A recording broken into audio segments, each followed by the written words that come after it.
आज हम यमक अलंकार कर रहे हैं। यमक अलंकार क्या है? यमक अलंकार में जो शब्द या शब्दांश की आवृत्ति होती है, प्रत्येक बार शब्द का अर्थ भिन्न होता है। जो थोड़ा सा हम एक बार बैठ जाते हैं, हमने अनुप्रास याद करा था। तो अनुप्रास में क्या था? व्यंजन, व्यंजनों की आवृत्ति। व्यंजन क्या होता है? व्यंजन एक टुकड़ा हो सकता है, जैसे बार बार है की आवृत्ति आना, बार बार रह की आवृत्ति आना, बार बार छ की आवृत्ति आना। लेकिन जो यमक अलंकार है, यमक अलंकार में एक शब्द, जैसे धतूरा एक शब्द बनता है, यानी कंप्लीट शब्द। जो यमक अलंकार है उसमें शब्द या शब्दांश, एक शब्दों का समूह, उनकी आवृत्ति बार बार आती है। प्रत्येक बार उसका क्या अर्थ है? भिन्न अर्थ होता है। उनकी आवृत्ति तो आती है, लेकिन प्रत्येक शब्द का अर्थ भिन्न होता है। लक्षण: जहाँ एक शब्द अथवा शब्द समूह का एक से अधिक बार प्रयोग हो, परंतु प्रत्येक बार उसका अर्थ भिन्न हो, वहाँ पर यमक अलंकार होता है। हम उदाहरण लेते हैं। कनक कनक ते सो गुनी मादकता अधिकाय, यानी कनक। कनक कनक का अर्थ होता है धतूरा। एक कनक का अर्थ होता है धतूरा। हमने सुना होगा कि जो धतूरा है वो एक ऐसा पौधा है जिसमें नशा, मतलब एक नशीला से, मतलब जो खा लिया जाए तो वो हमारे दिमाग को सुन कर देता है, एक नशे टाइप में हो जाता है। तो इसका अर्थ है नशा। इस कनक का अर्थ धतूरा। धतूरा जो नशीला पदार्थ काउंट किया गया है। और जो दूसरा कनक है, दूसरे कनक का अर्थ होता सोना। सोना यानी गोल्ड, जिसको हम पहनते हैं। तो लाइन करिए, कनक कनक ते सो गुनी मादकता दिखाए। जो कनक है उस धतूरे में सोने से 100 गुनी मादकता यानी मदोशी ज्यादा है।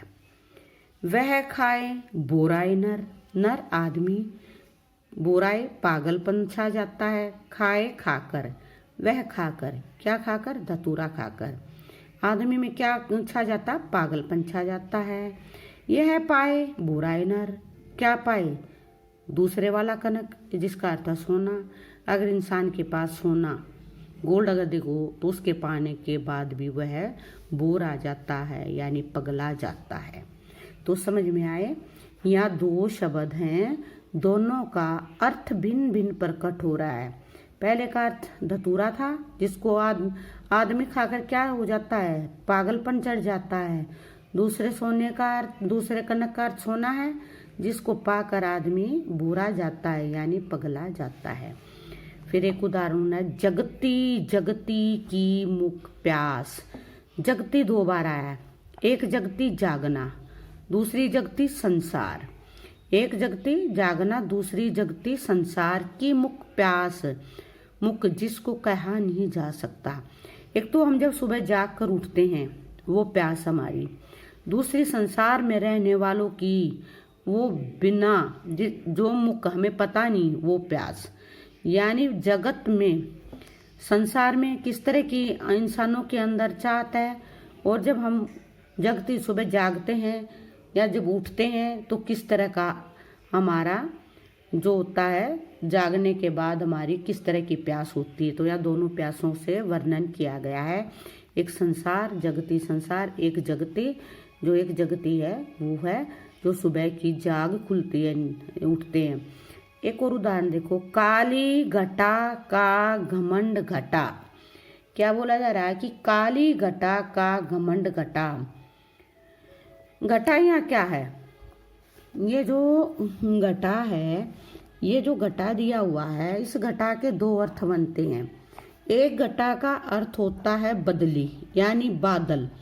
लेकिन हम किस में, हमने ये स्त्रीलिंग में लिया है, काली घटा का घमंड घटा। तो यहाँ क्या है? एक घटा तो बदली है, और दूसरा घटा का अर्थ है कम होना। काली घटा का घमंड घटा, इस घटा का अर्थ क्या है? कम होना। तो यहाँ क्या निकला? ये जो घटा है इसका अर्थ है कम होना, कम होना। तो यहाँ देखो शब्द का अर्थ अलग अलग है।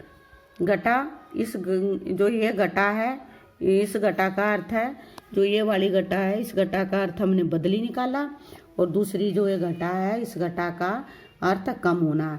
यानी जो काली घटा है उसका घमंड घटा, जो उस काली घटा छाई हुई है यानी उस काली बदली का घमंड कम हो गया।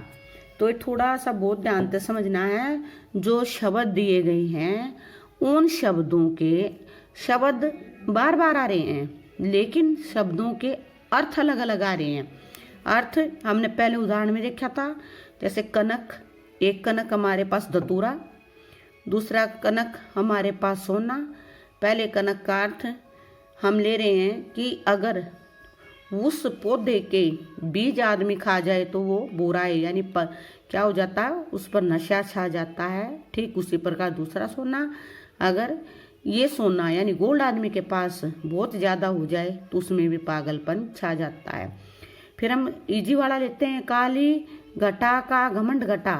काली घटा के दो अर्थ निकलते हैं, दो बार घटा आया है तो दोनों बार घटा के अर्थ अलग हैं।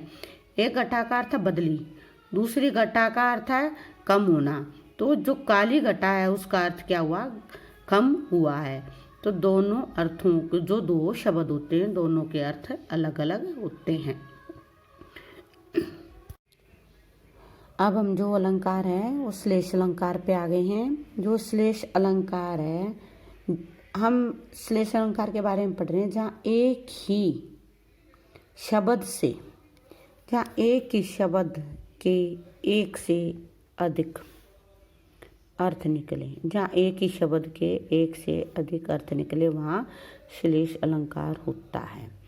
देखो हमने जो पिछला पढ़ा था, एक बार फिर हम बैक में पहले रिवीजन जरूर लेनी चाहिए।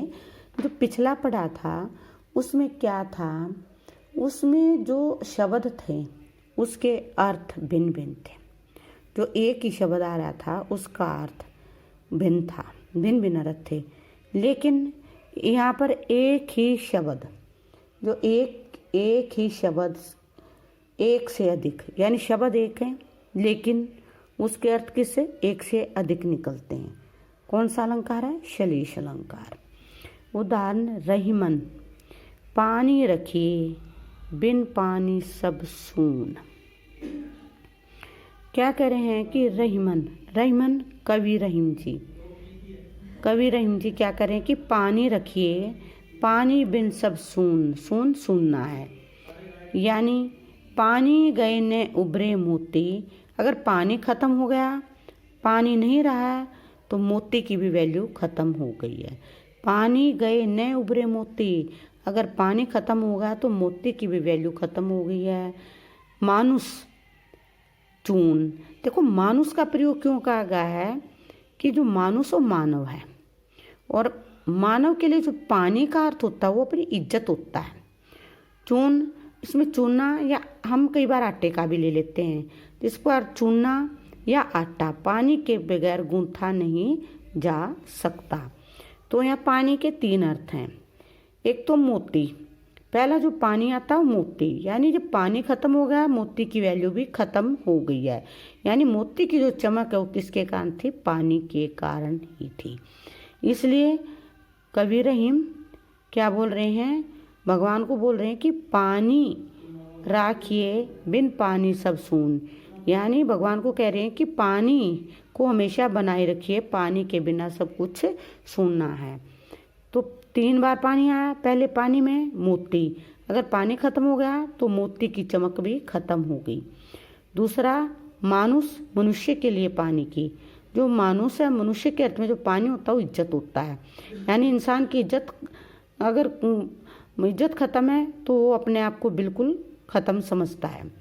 तीसरा, आटे और चूने को पानी के बिना गूंथा या इकट्ठा नहीं किया जा सकता। इसलिए पानी का अर्थ, जो पानी का अर्थ है वो एक से अधिक बार यानी तीन बार इसमें निकला है। नेक्स्ट एक बार हम उदाहरण फिर करते हैं। विपुल धन, विपुल बहुत ज़्यादा, धन अनेकों रतन साथ लाए, यानी बहुत ज़्यादा धन के और अनेक रतन हम लाए। प्रियतमा बतला दो, कवि बोल रहे हैं यहाँ, प्रियतमा बतला दो लाल मेरा कहाँ है। यानी धन और लाल के दो अर्थ आ रहे हैं, एक लाल है पुत्र, दूसरा लाल है मणि। यानी बहुत सारा धन है और वो धन हम साथ लाए हैं, लेकिन ये तो बतला दो जिसके लिए लाए हैं। यानी लाल पुत्र वो कहाँ है, या लाल मणि वो चमक या पुत्र के समान गहना कहाँ है। तो यहाँ पर क्या निकलता है, एक ही अर्थ के अलग अर्थ, एक से अधिक अर्थ शब्द में एक से अधिक अर्थ निकलते हैं। तो ये थोड़ा ध्यान से पढ़ना। यहाँ पर एक ही शब्द में क्या निकलते हैं, एक से अधिक अर्थ निकलते हैं। जैसे पानी शब्द में पानी के 3 बार अलग अलग अर्थों में प्रयोग हुआ है। इसी प्रकार विपुल धन अनेकों रतन में जो है उसमें जो लाल शब्द है वो 2 बार प्रयोग हुआ है, क्योंकि बहुत ज़्यादा धन है और धन को किसका रूप दिया गया है, पुत्र का। दूसरा धन को किसका रूप दिया गया है, मणि का।